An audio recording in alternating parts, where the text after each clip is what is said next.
My name is Dr Sood. I'm a professor and vice chair for translational research in the departments of gynecologic oncology and cancer biology at the MD Anderson Cancer Center. I am also director of the Blanton Davis Ovarian Cancer Research Program. It's an honor to be able to discuss a few items related to ovarian cancer with you. I also serve as an advisor to Overcome, and this is a relationship that we started about 2 years ago, and it's been a very productive relationship. Ovarian cancer affects more than 250,000 women worldwide on an annual basis. In the US, over 22,000 women were diagnosed with ovarian cancer last year, and over 14,000 lost their life to ovarian cancer. Because of this fact and the high mortality associated with ovarian cancer, additional research to make advances for improving the outcome of women with ovarian cancer is absolutely critical. Overcome works with us very closely to also help provide for those women, both in the US as well as other places in the world, that can't afford care or don't have access to specialists for ovarian cancer. As a result, the Overcome organization, as well as our research program, have really partnered very, very well together to make improvements, as well as ultimately improve the outcome for women with ovarian cancer. Thank you again, and if there's anything else that I can provide, please do not hesitate to contact me. Thank you.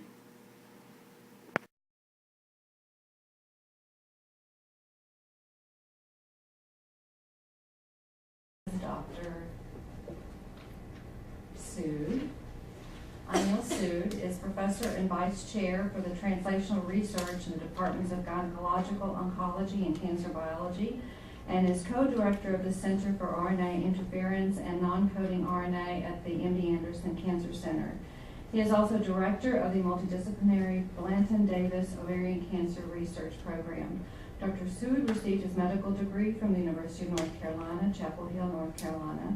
His research is focused in three main areas: the effect of neuroendocrine stress hormones on ovarian cancer growth and progression, development of new strategies for in vivo siRNA delivery, and the development of novel antivascular therapeutic approaches. Dr. Sood has received major recognition for his research accomplishments, including the Hunter Award, the Margaret Greenfield Carmel Cohen Excellence in Ovarian Cancer Research Prize, and the GCF Claudia Cohen Research Foundation Prize for Outstanding Gynecological Cancer Researcher. Dr. Sood has published numerous peer-reviewed articles and has authored and co-authored several book chapters, and he serves on the editorial board for several journals and as a reviewer for many others. He is an elected member of the American Society for Clinical Investigation. It is my pleasure to introduce to you Dr. Sood.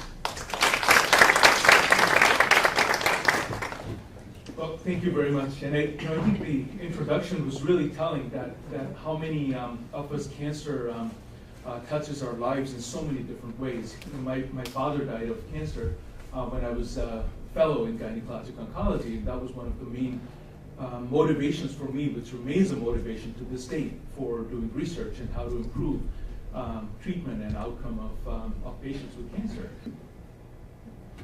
So, I go back to this slide because this was, again, a very remarkable observation, and it holds true, and I think it will continue to hold true for many years to come.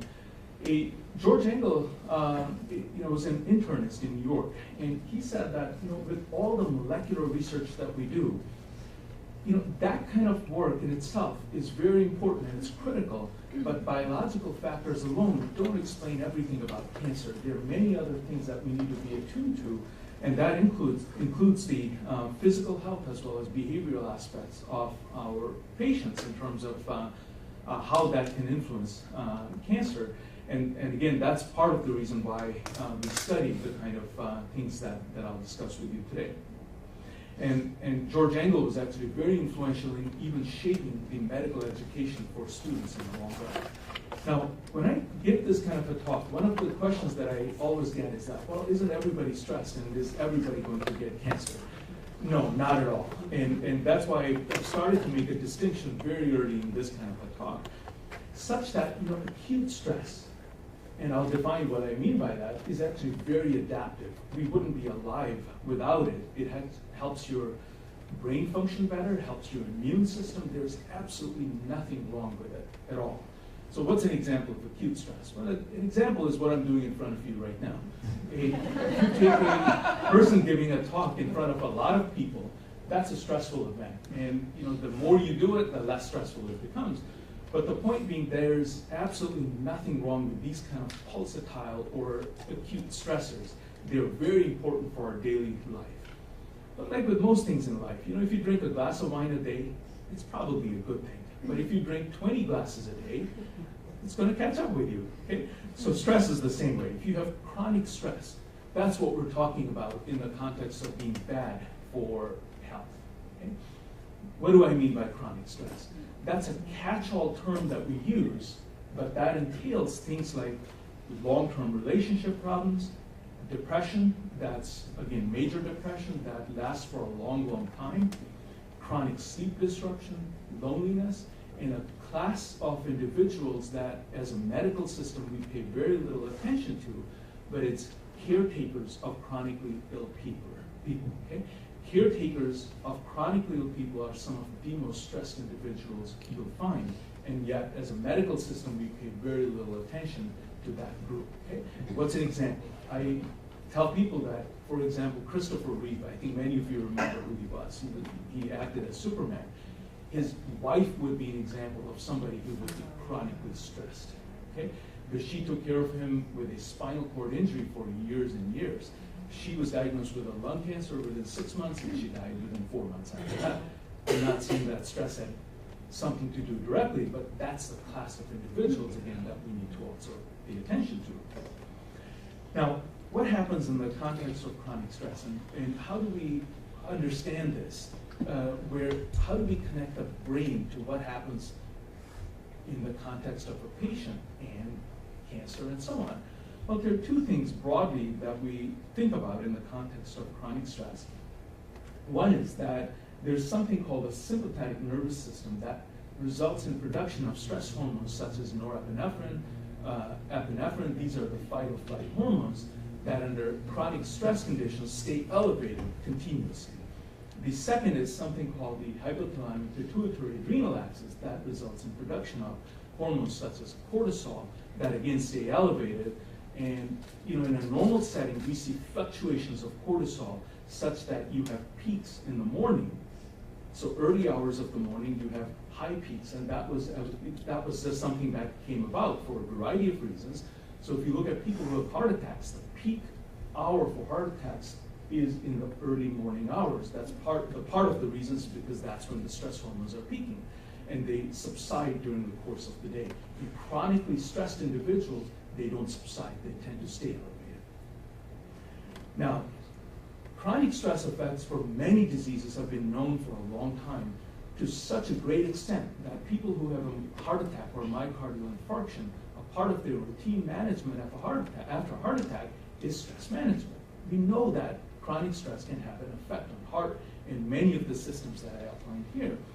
So to me, the question was actually almost, why would cancer be an exception? It's just something we haven't understood to as great of a level, but it's, I think, clearly influenced by chronic stress settings. Now, another slide that I find very provocative is something like this. These are all the viruses that are known to play a role in cancer, whether you look at human papillomaviruses, cervical cancer, hepatitis, EBV, on and on. Every single virus known to play a role in cancer is influenced by one or more of the chronic stress pathways. Okay? So the things that we learned in college and medical school, things like, well, if somebody's stressed, that herpes viruses can get reactivated. Well, it turns out that scientifically it's absolutely true. They actually do get activated, they divide faster, and they grow faster. So again, these are part of the reasons why we need to focus on understanding the biology behind these and develop strategies for blocking some of these. So the summary for this first part is that our biobehavioral factors associated with cancer outcome, not for causation. We have very weak evidence for that. But in the context of cancer growth and progression and accelerated growth, yes, we do have clinical as well as laboratory data. Okay? So, and that's why I say that there is consistent association documented for cancer survival and mortality, but for cancer causation, those findings are relatively equivocal. Now, if you look at how cancer spreads, this is a systematic pathway. So for a cancer to get bigger than its very small size, it has to be able to bring in blood vessels on angiogenesis. Then it has to be able to survive the process whereby it invades into other places, and the cancer cells have to either survive in the blood vessels, lymph fluid. For ovarian cancer, they have to be able to survive in the peritoneal cavity, in the ascites, as well as then spread to other places, and that's called metastasis. Why do I show this slide? Because we're taking every step of this process and trying to understand where do stress hormones affect this process and how can we block those. The two things that I put in red is where we have a large body of data now that those are two areas that are indeed affected by stress hormones. So some of the studies we've used are where we've used animal models whereby we grow ovarian cancer cells in the peritoneal cavity of mice. Why? Because ovarian cancer grows in the ovaries as well as in the belly in human patients. So we use models that can capitulate that to try to understand this kind of biology. And if we use these animal models whereby we stress the animals in a chronic stress setting, what you see is that there's an acceleration in tumor growth. So these are aggregate tumor rates at the end of these kind of experiments where you see a 2 to 3-fold increase in tumor growth. And a lot of these pathways that are driven by stress hormones such as epinephrine and norepinephrine can be blocked by blood pressure medications that are commonly used. So if we use a medication such as propranolol, which is a blood pressure medication that's been around for a long time, you can block these kind of increases in tumor growth. So that's a medication that we think is attractive for pharmacological intervention for blocking the effects of chronic stress. So for this part, again, a quick summary is that chronic stress can indeed enhance tumor growth and progression. We now know this from human studies as well as animal model studies, and that a lot of this biology seems to be driven by beta-adrenergic pathways. I didn't mention something called dopamine, but that is a third hormone that actually decreases in the setting of chronic stress. We use dopamine analogs such as Parlodel for a long time. We've used these for treatment of pituitary tumors and so on. Again, replacing that kind of a hormone is an opportunity for blocking some of the effects of chronic stress. And that's what I mentioned as a final bullet, that we're looking toward developing some of these old drugs. These are not new. These are old, inexpensive, cheap drugs as a way of blocking some of the effects of chronic stress on tumor growth. Now, what are some of the clinical correlates? Because of time, I can't show you the body of data that's growing, but I'm just going to show you one study that actually originated from MD Anderson. This was a trial, this was a study, not a clinical trial, but rather a retrospective study that Amal Melham in breast oncology led. So this was a study of 1,400 women with breast cancer who, and Amal looked at a variety of drugs that these women were taking. Those with beta blockers had a significant reduction in their mortality or in their progression-free survival, so that they had improvement in progression-free survival when they were taking beta blockers, especially those women who had something called triple-negative breast cancer. And what that means is that those breast cancers lack the certain types of receptors, such as estrogen, progesterone receptors, and as well as the HER2 receptor. Again, this is a very interesting clinical correlate for the kind of work that we've been working on, and similar findings are emerging now for other cancer types, including ovarian cancer as well. So again, the summary of this short talk is that chronic stress really results in activation of a number of pathways, but predominantly so far we've focused on the sympathetic nervous system as well as the cortisol-related pathways.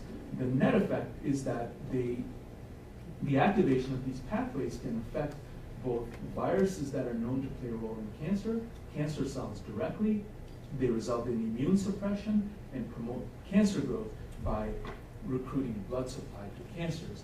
And again, part of the reason to do this kind of biology in the long run is to identify opportunities by which we can block these kind of effects on cancer growth. With that, I'll stop, and I want to acknowledge the many people with whom I've had the opportunity to work with. This is indeed a multidisciplinary team because we have psychologists we work with, we have pure cancer biologists, on and on. But really, this kind of a multidisciplinary team is so important when we tackle a topic as complex as this. Thank you very much.